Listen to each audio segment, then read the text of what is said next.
Good morrow. England is entering the Renaissance. We're the last ones to get the notice, though. The rest of the continent, all of Europe, they started the end of the 14th century. It is now the beginning of the 16th century, and we are just now catching up. Why? Well, we're on an island, and we have had many monarchs. In fact, in the last 200 years before now, we have had 10 different kings. I'm going to quote Bob Floyd because I like saying this. England has a track record of kings. Good king, bad king, good king, bad king. Well, how do we know if someone is a good king?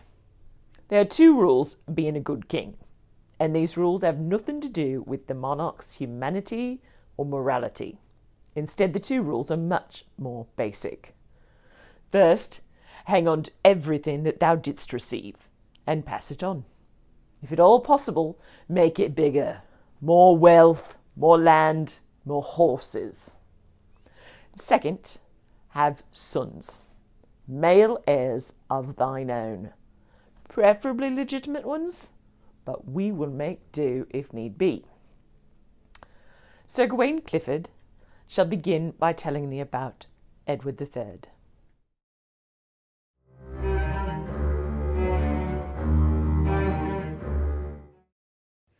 The first king we shall discuss is Edward III. Edward III comes to power in a traditional way by murdering his father, Edward II. His own mother helps since he is only 15, and being 15, that means he cannot rule in his own right. So it is 2 more years before he gains the throne to himself. And his first act as king in 1329 is he exiles his mum. Charming. Now, Edward III rules from 1327 to 1377. This is a period of 50 years. Now, remember when Mistress Stonegrave said that England has had 10 kings in 200 years? Well, Edward III took up 1/4 of that time all by himself. So when we say that we were too busy switching monarchs to bother joining the Renaissance, you can see what we mean. The last 50 years, or 150 years, has been quite mad. Edward III is a good king. Remember rule 1, hang on to everything and make more. By the time Edward dies, England nearly owns France in its entirety. Remember rule 2, the sons? No problem. He had 5 legitimate sons, 5 that survived to adulthood, plus 5 daughters, 3 sons that died in infancy, and who knows how many illegitimate. Edward of Woodstock, known as the Black Prince, was his eldest son, and he was called that because he wore black armor. He is made Prince of Wales. In fact, he is the first Prince of Wales to be heir to the throne. It begins a tradition that continues through today. Edward is an English knight through and through. He is noble, chivalrous, chaste, charitable, and an incredible military leader. Lionel of Antwerp is the second son. He is the first Duke of Clarence, and he is said to be nearly 7 feet tall. Then comes John of Gaunt, Duke of Lancaster, and then Edmund of... what was it again? Edmund of Langley, Duke of York. And then, of course, we have Thomas of Woodstock, who was the first Duke of Gloucester. Now, all 5 of these sons are in line for the throne, which makes the throne the most protected it had ever been, ever, since there was an England. Since William the Conqueror, there have only been 1 or 2 heirs at a time. And other than Edward III, the Plantagenets were not prodigious. Edward III also created the Order of the Garter, the oldest, longest continual order of knighthood in the world. It exists even now, and there are only ever 25 members, plus the monarch and the Prince of Wales. Now, Edward III outlawed all sporting events on Sundays, except archery. We are English, we can shoot. All of us. What else is there to do on a Sunday, aside from Mass, of course? This makes the English army excellent archers, and a formidable foe. He also made the official language of the English courts English. It had been French. Why? Because the English nobility, up until this point really, were French. Thank you, William the Conqueror. In 1367, the Black Prince has a son named Richard, named for Richard the Lionheart. In 1376, the Black Prince dies without assuming the throne. He was only 45 years old, but he had spent his life in battle. When Edward III dies in 1377, Richard II becomes king at 10 years old, and this creates a regency situation. His uncles were really the leaders of the country until he was 18. Now, Richard II is married twice, but with no offspring. Now, of course, the second of these marriages was to a very young girl. I believe she was only 7, and she was a widow by the age of 10. We don't really know why he had no offspring. It may have been simply ill luck. It may have been that he had a preference for male companionship. We do not know. Either way, the lack of heirs is obviously a problem for the 1300s. Remember Rule 2? Exactly. Now, Lionel of Antwerp has a daughter that marries into the house of Mortimer. The Mortimers were exceedingly wealthy, far wealthier than the king. And the Mortimers have a son, then the 4th Earl of March. Lionel of Antwerp dies, which leaves the Earl of March, who is another child, next in line for the throne. This cannot make the uncles happy. Now, John of Gaunt is the eldest of the uncles and takes control of the Regency Council. He is an able administrator, but a terrible, terrible military strategist. England starts losing in France, and Richard II becomes king at 18. Whereas his grandfather had been focused on the military, Richard II focuses on art, culture, and a refined atmosphere. Interior design, statues. His personal symbol, the White Hart, is placed on everything. Even the way he is addressed changes.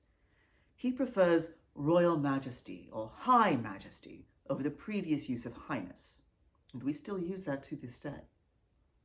He was given to foppishness and excess, and in a time when wiping one's nose upon one's sleeve was the norm, Richard seems to be the first European to use handkerchiefs regularly. Indoor plumbing also became the vogue. In fact, Richard II issued a proclamation in 1388 making it illegal to throw waste into ditches, rivers, or any water. In other words, stop tossing your chamber pot contents into the pond or the road. The fine was £20, a lifetime's earnings for a peasant. His obsession with the refinement in the court gets rather out of hand. One of his pastimes was to sit on his throne for hours with all his nobles lined up, and they had to watch the king's eyes, and if he looked at you, you had to immediately drop to your knee. Failure to look at the king, sneezing, yawning, all might get you flogged, or worse. Meanwhile, the 100 Years' War with France continued, and Richard II is losing. He doesn't know what he is doing, and he doesn't put one of his uncles in charge of it. This war, and all the extravagance that goes along with it, are bankrupting the crown. Now, John of Gaunt has a son, Henry of Bolingbroke. He and Richard II grow up together and are good friends as children. As a man, Richard II is paranoid. Bolingbroke and his father, John of Gaunt, are both well thought of, well liked, and Richard is jealous. He banishes Bolingbroke to Lancaster and later banishes him to the continent in 1398. 1 year later, in 1399, John of Gaunt dies. Bolingbroke is still banished to the continent. Richard II needs money, quickly, and his uncle was one of the richest men in England. Richard II takes it all. Henry of Bolingbroke is now disinherited. No title, no lands, no money, no inheritance at all. During this time, Richard has to go to Ireland to put down an uprising. This is a perfect time for Henry of Bolingbroke to return to England. Henry invaded England in June 1399 with a small force that quickly grew in numbers. Meeting little resistance, he deposed Richard and manages to convince Parliament to name him king. This is mind-boggling. The king is placed on the throne by God himself. This divine right is essentially how the royals convince us to let them be in charge, because God says so. Who are we to argue with God? So how did Henry manage this? Well, Parliament was tired of Richard II's tyranny and strange, mad games. And Henry told a ludicrous story of how his maternal ancestor, Edmund Crouchback, was actually the elder son of Henry III, but due to his deformity, he was switched with his brother. I have no idea where to even begin on how that is not a thing at all. They were 6 years apart. That is quite the age difference to try to hide. And Crouchback was not a reference to a hunch. It was crossback, referring to the cross he wore on his back, his cloth tabard. Anyhow, Parliament was sick and tired of Richard's antics, and they were amenable. And since the next in line to the throne was the 8-year-old Edmund Mortimer, 5th Earl of March, they didn't even consider him. Another child king and accompanying regency was not palatable. So Richard II returns from Ireland, finds Henry on the throne, and is imprisoned.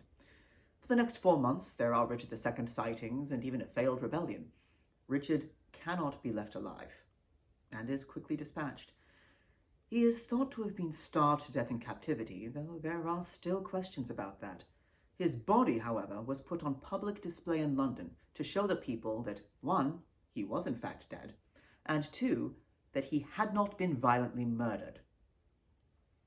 Henry Bolingbroke, or Henry IV, is now king, and he has guilt for not just days, but weeks, months even. He has defied God's divine order. He has brought about the death of a king, and his guilt destroys him. He truly believes that God is punishing him. He gets sick, becomes ill, and stays ill for his entire 14-year reign. Henry IV started the Order of Bath, and he and his sons were the first knights inducted into that order. He also spends his entire 14 years on the throne putting down insurrections.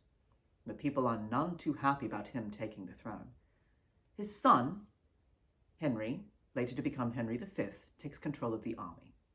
Now, young Prince Hal starts sword fighting at the age of 8. He is in full plate mail by the age of 10, leads knights in his own right by 12, wins his first battle against the French as the actual general, not a figurehead, but the general in charge of the army at age 14. He is an amazing military tactician. Unfortunately, he is also a little teenage snot. Typical rebellious little so-and-so. He is no chivalrous knight. He and his father, because of this and other reasons, do not get along and do not reconcile until the eve of Henry IV's death. As Henry IV was so ill, Prince Hal had to come home to run the country in his father's place. The night of his father's death, they reconcile, and Henry IV dies. From the night of his father's death, Henry V is no longer that punk teenager with the bad attitude. He is the epitome of an English noble knight. Charitable, chaste, noble, everything that the Black Prince was, and possibly more. He goes back to war with the French with a goal in sight. He wants to be king, not just of England, but of France as well. And he is winning. A skilled longbowman can take down 3 knights in the time it takes the knights to travel from bow range to melee range. Arrows can punch right through their plate mail. The problem is that it takes years to train longbowmen to be that good. But we are English, and this is what we do. The young men that want to be longbowmen have a head start in all that Sunday archery practice. Henry V planned his war against France with precision, and the French were slaughtered.